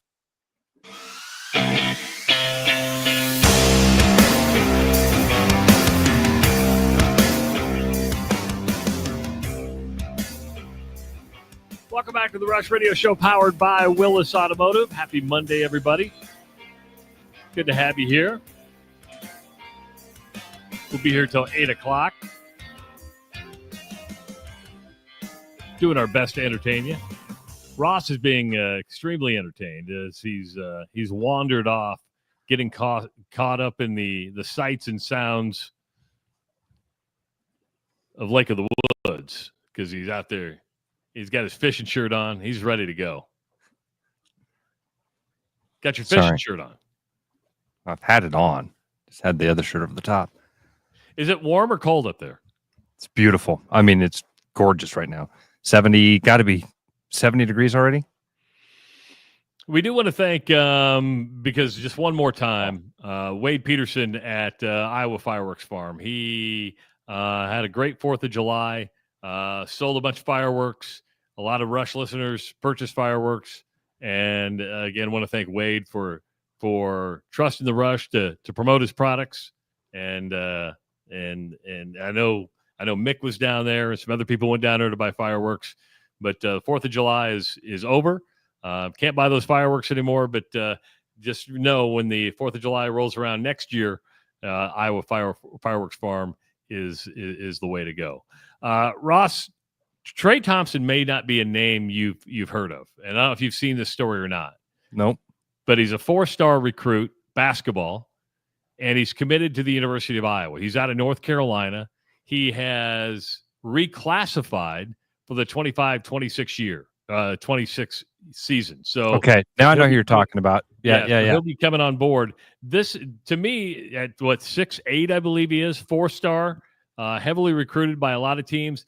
This to me is a major get for Ben McCollum. And it's hard to really dive in, and we don't talk a lot of recruiting on the show, never really have. But I think early on in Ben McCollum's tenure at Iowa, being able to land somebody of that perceived caliber maybe shows the vision that he has for this program and able to land bigger names. There you go. Vision is one thing. Having a vision of wanting to be a better team is, I think, step one. Being able to actually land the guys. He's had a couple of good recruits. He's got a couple of good guys, but Sturtz, to me, I wasn't going to give Ben McCollum a lot of credit for that. I needed to see that he could actually bring in top talent like this, convince them to come to Iowa, convince them to buy into his system. And so, yeah, I agree with you. We've beat this horse so many times. We don't talk about recruiting because so often it doesn't pan out. So often you get really hyped up about a guy who just isn't cut out for the college game or doesn't even end up playing for your university. This is a good sign for Ben McCollum. This is a good sign that he can actually bring in talent like that. I'm with you. Now, somebody said earlier in the chat that they hope he stays longer than 1 year. I don't. To me, if you're able to get one and doneers and trust me, I know what he's saying, but you want to build that continuity. But if you're able to get a guy that's good enough to play just 1 year and keep bringing that type of talent in, I'm okay with that. I'm okay if a guy stays 1 year and goes to the NBA. That you just put a clarification on it. Yes. Okay. I don't want a guy to transfer. Is that fair. a better way to say it? Yeah. I don't want a guy that's going to leave after 1 year and go to another university. I don't want a guy that's going to play here 1 year and go to Creighton. I don't want to be that university anymore. In fact, I don't want to be a university where guys come here for a year and go to any other university. I don't want a guy that comes to Iowa and goes to Duke. Now, would that be cool? If this kid's here for 1 year and goes to Duke, that would mean that he was fantastic because that's where Iowa is right now. Is it crazy to think that I don't want Iowa to be a program? A kid wouldn't leave Iowa State and go to Duke. No.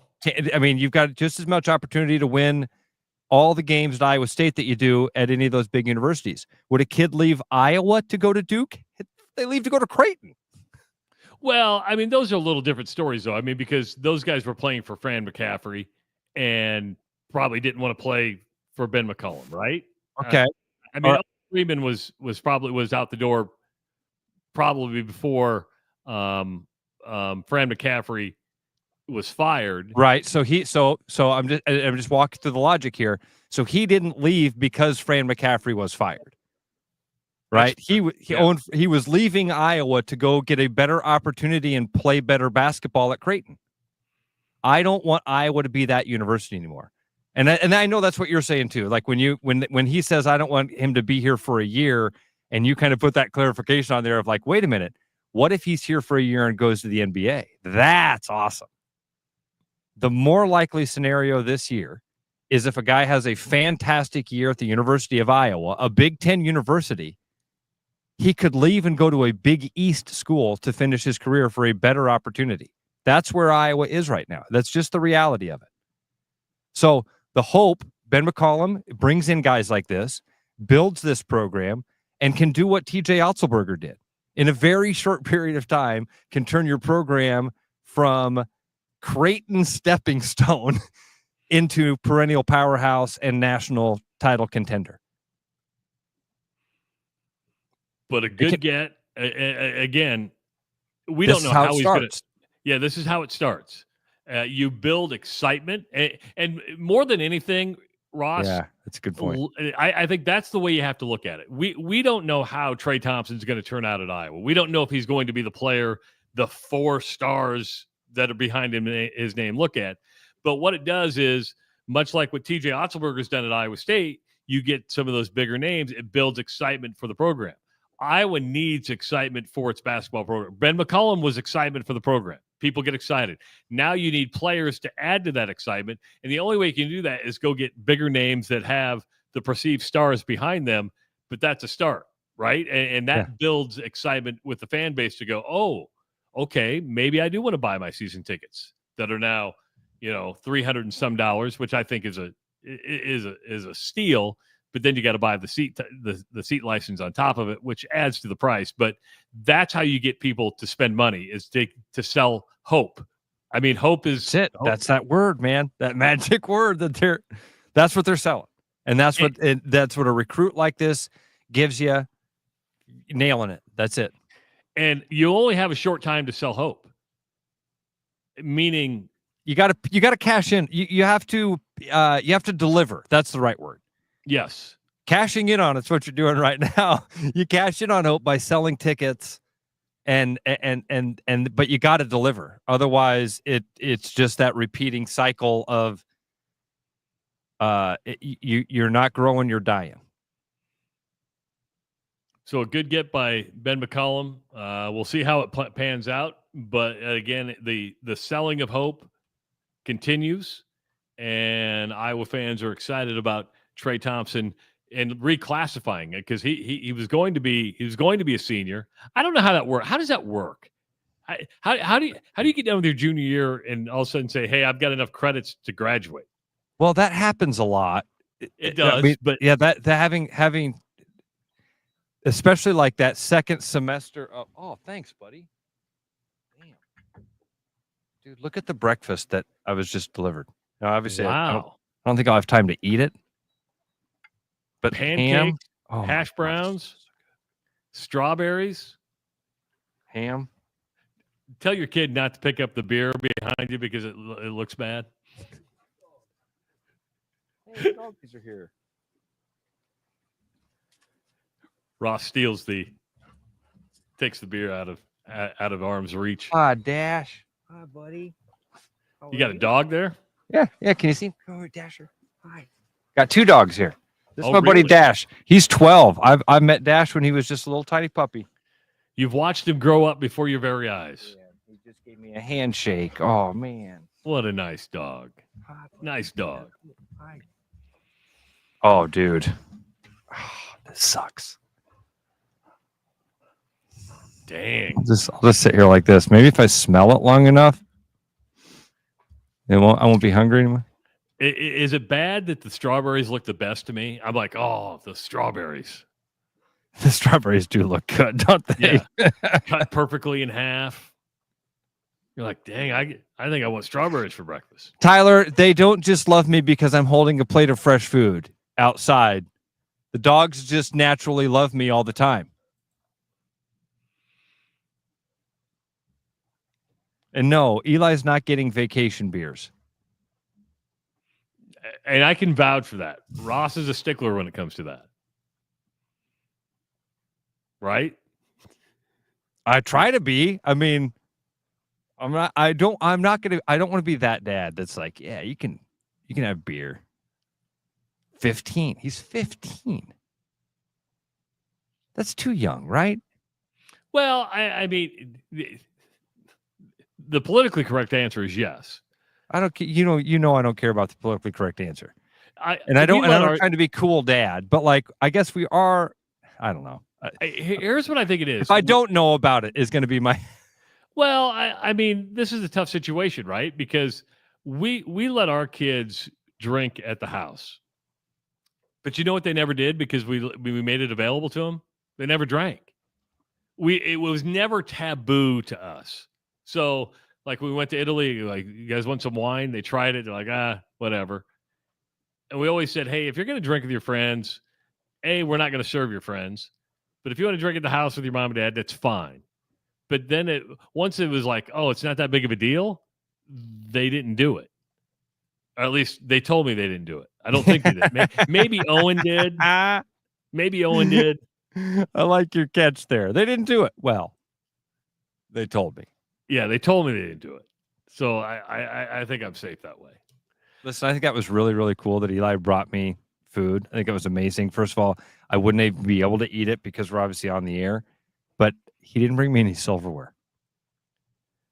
Ooh, so you're going to have to go like caveman here? I want to say, Eli, you want to try my soup? And he didn't bring you any syrup either. You got to have syrup for the pancakes. Yeah. And again, looks, presentation, 10 of 10. I would agree with you. Ability to eat, 2 of 10. Yeah, because the strawberries you could probably eat with your hands. You could roll up the pancakes and eat those with your hands. But they'd be kind of dry because you don't have the maple syrup. And I'm sure the maple syrup up there is good because it's probably real Canadian maple syrup. I mean, on their flag, they have a maple leaf. Do you know, again, talking about how Canada controls the means of production for stuff. Did you know that maple syrup is like a major commodity and majorly regulated in Canada? No. Oh, incredibly regulated. They actually have, I'm not kidding, they have strategic maple syrup reserves in Canada. Real warehouses full of maple syrup. And then if you own a farm and have maple trees and you tap those trees and you want to make maple syrup, the government can come in and take that maple syrup from you. Like eminent domain it? Steal your, it's not your syrup. Belongs to the queen. How silly of you to think that those trees on the land that you bought, it belongs to the king, right? It's whoever they have on their money. Now, I don't know. I don't pay attention. I did not know that. Yeah. Wow. I'm going to find, there's a documentary about this. It's on Netflix. It's part of a series. Here, got this little gadget in my pocket here. It'll tell me the answer to this. Called a phone. And it'll tell you there's again, I found it fascinating. Most people would watch it and be like, this is really dumb. Documentary about maple syrup. Yeah, that's right, baby. Is there anything you don't watch? Stupid shows. I don't watch any stupid shows. There was a documentary about maple syrup. Oh, yeah. This is it. It was part of the Dirty Money series on Netflix. This is the one. It's called The Maple Syrup Heist. Covers the theft of a large amount of maple syrup from a reserve in Quebec, Canada. Episode focuses on the theft of $18.7 million worth of syrup from the facility of the Quebec maple syrup producers.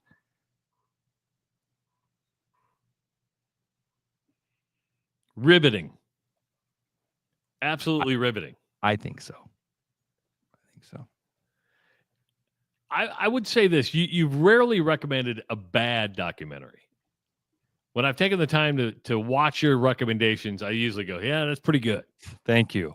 That makes me feel good. I appreciate that. So maybe we have the same taste that way. WNBA, Caitlin Clark didn't play over the weekend again. They don't play again, I believe, until Wednesday. They're at home against Golden State. We don't know if Caitlin's going to play then or not. But Ross, maybe a little bit of drama out of the WNBA when it comes to the collective bargaining agreement that they're trying to negotiate. You heard Breanna Stewart over the weekend saying the negotiations have not progressed like they'd hoped they would. Now, what that is, that's a negotiation tactic, right? I mean, you're playing the game. There are some. Now here comes the counter. And whether it was the WNBA who had somebody behind the scenes say this, but you have Nafisa Collier, who's with Minnesota, and Breanna Stewart, both are vice presidents within the women's union, saying there's a conflict of interest here. And the conflict of interest is these two women have ownership in Unrivaled. Ooh. And they're like, there's no conflict. Now, both these women are saying there's no conflict of interest here. How could there be a conflict of interest when we're trying to negotiate for every woman who plays in the WNBA? Well, the conflict of interest is you own a league to where you're trying to make money off of it, and a lockout would benefit your league tremendously. Wow. Yeah, Travis. I mean, my knee-jerk reaction to that is that's absolutely a conflict of interest. How do you see that? You're smarter on this business law stuff. I don't know if I'm smarter. I just know when you have a competing entity that you have to recuse yourself from it. Not saying that you can't have your leadership within your union, but if there is a competing entity out there, you have to go, hey, I got to step away from this. I mean, I don't think it's unreasonable to say that you can't be part of negotiations based on you compete with us. Yeah. No, it's a 3-on-3 league, but you stand to benefit financially if there is a lockout or if there is no season. Wow. And they're going to say, well, the seasons are completely opposite. But it's an interesting way to look at it and to say, hey, maybe there should be somebody else in the room. I think that's fair. Yeah,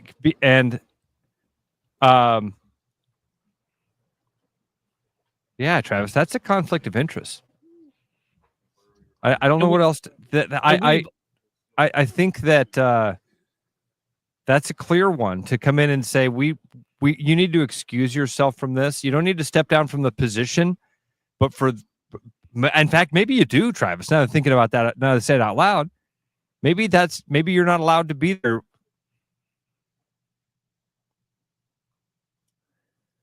Well, I don't know. I don't know. This is brand new information to me, so it does seem like that's something that you should have to step down from. If you're going to be representing Unrivaled, you can't represent both of those interests at the same time. Well, if I'm the WNBA, and this is the type of negotiator I would be, I'd be like, okay, if we're going to up your money to the point where you want it to be, and you're going to have a list of demands, we're willing to meet said demands. What happens with a lot of other professional athletes, Ross? We see it with race car drivers. We see it with football players, basketball players. You're not really allowed to do other things outside your sport. Like if you get hurt skiing, they're going to be like, that was part of your deal. You can't ski. Dude, so even Scott McLaughlin, remember with racing, he said, I can't even get in a dirt. I'm an F1 guy. I can't get in a dirt car. So you sit there and go, okay, if I'm the WNBA, I'm going to turn around and say, that's fine. We'll give into this, but you can't play basketball outside of the WNBA. That would be a position that if I was on that side of the table, that's the position that I would take. I'd be like, okay, we'll give you money. We'll pay you, but we want to protect our investment. And that's what when you give somebody more money, that is an investment into somebody. Oh, absolutely. Yeah.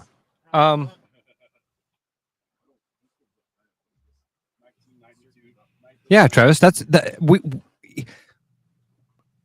we've signed contracts or been presented contracts that are kind of in that same vein of like, well, you can't own part of being in those FCC things we used to have to do. You can't own more than 5% of another broadcasting entity. Yeah. So if when we were at the old place, we couldn't buy stock in another like.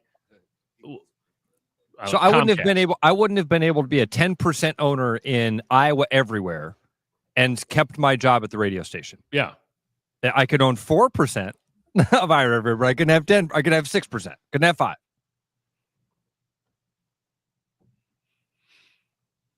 I mean, to me, that makes sense. It does. And that's what this feels like a little bit, right? In a very similar way. There's an argument that it's not really a competitor, but it kind of is, and there's a little bit of a conflict of interest there because, man, if you're part owner in Unrivaled, you have a real investment in its growth, and if that league can grow at the detriment of the WNBA, why do we have you at the negotiating table for the success of the WNBA? Well, and that's why I didn't sign the contract at iHeart, because they thought what I did on my other social media channels and my other podcast was a direct competition, or they said, hey, we want to own said product. No, I'm not going to sign that. There's no way I'm going to sign that. Why would I sign that when I've been doing that longer than I've been doing this? I'm not just going to give that up. So you can always walk away from a deal, but I always knew that I didn't have the security, and I was okay with that. So yeah, just an interesting way to look at it and see if there is a conflict of interest there, as this is a major negotiation for the WNBA. Again, we've talked more WNBA on this show in the last 6 months than we have ever in thought the we would. years. But these are, as you grow, as you become more popular, these are issues that are going to pop up, and there's got to be give and take. And every negotiation, it's not going to be take and make up for lost time. There's going to be give and take. And if I'm the WNBA, I'm going to be like, okay, we'll give you money, but you just don't get to go do all this other stuff. Right. I like Tony. I like Tony's idea for how I end my broadcast day here. What's that? Now we fish. Now we fish. Are you ready to fish? I'm ready. I'm ready to fish. So make sure, because people, we've got a lot of people tuned in right now. So just make sure during the day, if you catch said fish, to take pictures and post them on the Rush Radio. Dude, I won't be able to post until late tonight because I'm way up.